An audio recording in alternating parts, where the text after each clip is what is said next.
आपको अकेला छोड़कर चली जाऊं? मैं इतनी सेल्फिश नहीं हूं दादी। पापा फिर से आए थे क्या? उन्होंने कुछ कहा आपसे? नव्या ने पूछा। दादी का चेहरा देखकर ही पता चल रहा था कि उनकी रो रो कर बुरी हालत हो गई थी। मुझे तो यकीन ही नहीं हो रहा है कि शेखर को मैंने अपनी कोख से जन्मा है। शिखा और कनिका ने उसे इतना अंधा कर दिया है कि वो अपनी माँ को भी भूल गया है। तुझे इस शहर में रोकने के लिए उसने क्या कुछ नहीं कर दिया। उसने मुझसे कहा था कि मैं तुम्हें फोन करके वापस बुलाऊं, पर मैं नहीं चाहती थी कि तुम वापस आओ। तुम क्यों आई वापस? आपको जरा भी परेशान होने की जरूरत नहीं है दादी। वो आपको परेशान करके मुझे रोकना चाहते हैं ना, तो ठीक है, मैं रुकूंगी, मैं यहीं रुकूंगी। नव्या की ये बात सुनकर दादी परेशान हो गई। नहीं, मेरे लिए तुम यहाँ बिल्कुल नहीं रुकोगी। मैं तो ऋषिकेश चली जाऊंगी। तुम यहाँ क्या करोगी? तुम्हें जाना होगा यहाँ से। नहीं दादी, कितना भागूंगी मैं? 6 साल पहले भी ये सोचकर चली गई थी कि शायद सब कुछ ठीक हो जाएगा, लेकिन अब नहीं।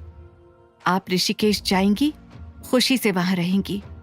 वो चाहती थी कि वो किराए के घर में रहे, लेकिन दादी ने बड़े प्यार से उसे अपनी घर की चाबियां सौंप दी थी। नव्या ने दादी की बहनों से बात की और उसी रात उन्हें ऋषिकेश की बस में बिठा दिया। वो नहीं चाहती थी कि उसकी वजह से दादी पर जरा सा भी खतरा मंडराए। उनके जाने के बाद घर में बस नव्या और आरव ही बचे थे। सोते वक्त आरव ने नव्या के पास आकर कहा, मम्मा, नानू और वो ईविल आंटी हमें इतना परेशान कर रहे हैं। हम पापा के पास क्यों नहीं चले जाते? वो 1 मिनट में सबको मजा चखा देंगे। ये सुनकर नव्या को हंसी आ गई। आरव, वो आपके पापा नहीं है बेटा, और अब हम उन्हें और परेशान नहीं करेंगे, और अब से आप उन्हें पापा नहीं कहेंगे। मैं आपसे प्रॉमिस करती हूँ कि एक दिन आपको आपके पापा से जरूर मिलवाऊंगी। ये सुनकर आरव को कोई खास खुशी नहीं हो रही थी, क्योंकि सच चाहे जो भी हो, आरव ने मन में अविनाश को अपना पापा मान लिया था। मम्मा, अब हम यहीं रहने वाले हैं क्या? हाँ आरव।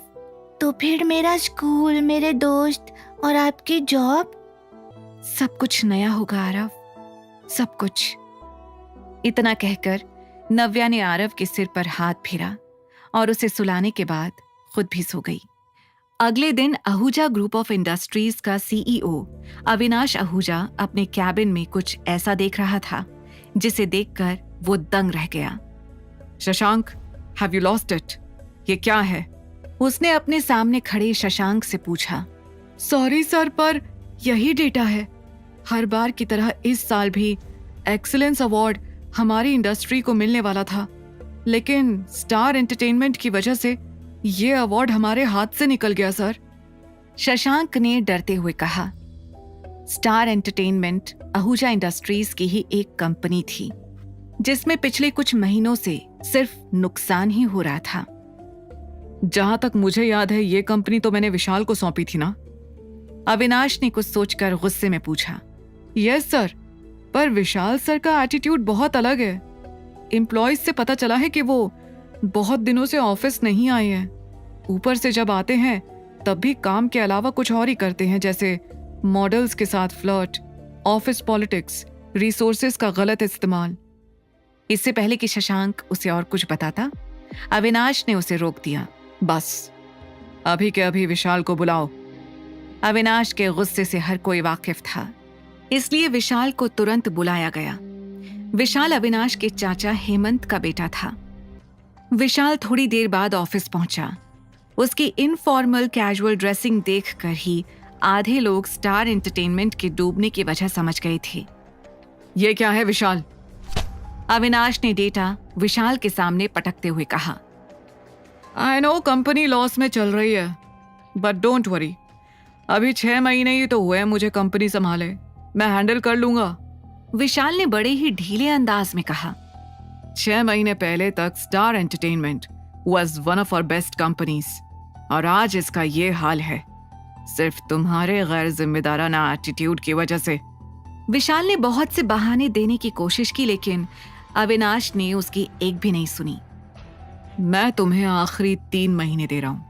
अगर इन 3 महीनों में तुमने प्रोग्रेस नहीं दिखाई तो अपना रिजाइन खुद लिख लेना।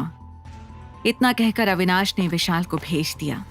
विशाल के बाहर जाते ही उसने शशांक से कहा, किसी और को कहो कंपनी का इंचार्ज बनने के लिए। विशाल स्टार एंटरटेनमेंट नहीं संभाल पाएगा।